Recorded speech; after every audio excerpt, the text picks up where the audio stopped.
Bonjour à tous, voici aujourd'hui une petite histoire ainsi que sa morale. On a mené un jour un enfant auprès de Rav Ovadia Yosef Zatzal. Cet enfant avait perdu sa mère depuis plus d'une semaine. À cause du choc et de la peine qu'il avait subie en apprenant la terrible nouvelle, l'enfant ne prononçait plus aucun mot.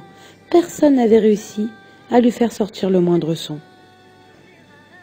Lorsqu'on expliqua la situation au Rav, celui-ci se mit à pleurer à chaudes larmes. Puis il appela l'enfant et lui parla. « Tu sais, je comprends la peine que tu as. Moi aussi j'ai perdu ma maman lorsque j'étais un enfant. C'était très très dur, je m'en souviens. » L'enfant observa le Rav sans rien dire. Des larmes firent surface au coin des yeux. Le Rav continua.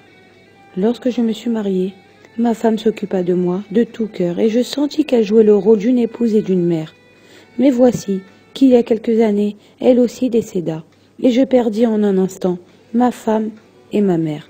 C'était très difficile, mais Baruch Hashem, j'ai tenu le coup et j'ai continué sans déprimer.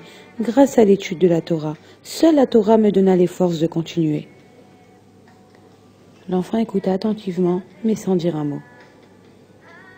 « Tu vois, mon cher enfant, je te comprends grandement et j'ai beaucoup de peine avec toi. Mais sache que chaque passage de Torah que tu étudieras, chaque Mishnah que tu vas apprendre par cœur, sera un cadeau immense pour ta maman. Et cela te donnera les forces de rester attaché à Hachem, ce qui est la volonté la plus forte de ta maman. Alors, tu vas commencer à apprendre des Mishnayot par cœur? Tu es d'accord ?» Et l'enfant répondit.